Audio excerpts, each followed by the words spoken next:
ගරාජයේ නිහඬතාව බිඳින්නේ පරිගණක යතුරු පූරුවේ තටතට හඬත් රාත්‍රී නිහඬතාව බිඳගෙන ඇසෙන මද විදුලි පංකා හඬත් පමණි. කුඩා කාමරේ පුරා විහිදෙන්නේ තිරයෙන් විහිදෙන නිල් පැහැටි ආලෝකයයි. ඒ ආලෝකයෙන් රශ්මි තරුණ ව්‍යවසායිකයාගේ මුහුණේ වැටි ඔහුගේ දහදිය බිඳු තිදුලවයි. මධ්‍යම රාත්‍රියත් ඉක්මවා ගොස් ඇත. ඔහුගේ නළලෙන් දහදිය බිඳු කම්මුල් දිගේ ගලා බසි. එහෙත් ඔහුට විදාපත් බවක් නොදැනේ. ඔහුගේ දැස් තිරය මතම යොමු වී ඇත. ඔහු තම ජීවිතයේ අවසාන බලාපොරොත්තුව රඳාගෙන සිටිනසේ කේතපේලි එකින් එක වේගයෙන් ටයිප් කරයි. මාස ගණනාවක් තිස්සේ ඔහු මේ මොහොතේනතුරු බලා සිටියේය. මේ ව්‍යාපෘතිය ඔහුගේ සිහිනයයි. ඔහුට අහිමි වූ සියල්ල නැවත දිනා ගැනීමට ඇති එකම අවස්ථාව මෙයයි. මුළු ලෝකයටම විසඳුමක් යයි ඔහු විශ්වාස කරන මෙම මෘදුකාංගයේ නිර්මාණය කිරීමට ඔහු තම මුළු ශක්තිය, කාලය සහ සම්පත් කැප කළේය. මිතුරන් ඔහු හැර ගියාහ. පවුලේ අය ඔහුට පිස්සු යයි කීහ. බැංකු ණය ප්‍රතික්ෂේප කළාහ. එහෙත් ඔහු කිසිදා අධෛර්යමත් වූයේ නැත. කැමරාව සෙමෙන් මේසේ පිටුපස ඇති සුදු පුවරුව දෙසට යොමු වේ. අසාර්ථකයි, බැරදි, නැවත උත්සාහ කරන්න වැනි වදන් සහිත රතු පැහැයෙන් කපා දැමූ සටහන් සිය ගණනක් එහි වේ. සමහර විටක මුළු පුවරුවම අසාර්ථකත්වයන්ගෙන් පිරී තිබුණි.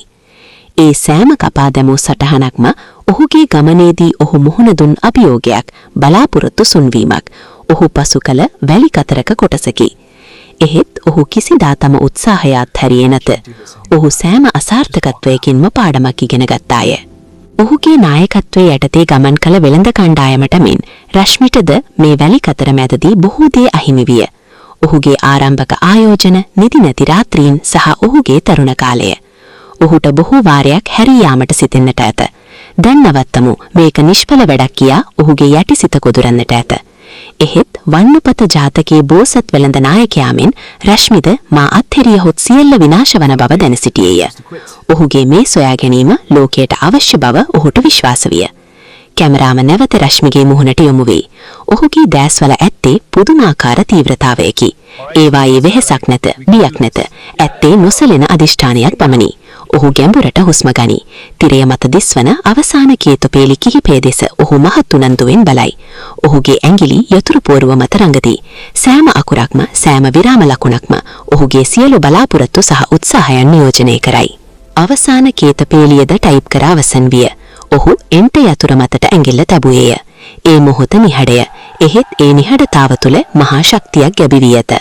ඔහුගේ මුහුණේ තීව්‍ර අධිෂ්ඨානය, වෙහෙසටපත් වුවත් නොසලන දැස් සහ නළලෙන් බේරෙන දහදිය බිඳු අපට කියා පන්නේ අත් නොහරින උත්සාහයේ සැබෑ වටිනාකමයි. මෙය අවසාන කැණීමයි. ජලය හමු වන්නේද නැත්නම් මේ වැලි කතරේම අතරමං වන්නේද යන්න තීරණය වන්නේ මේ මොහොතේය. එහෙත් ඔහුගේ මුහුණේ ඇති අපරාජිත බව, ජයග්‍රහණය දැනටමත් ඔහුගේ බව කියාපයි.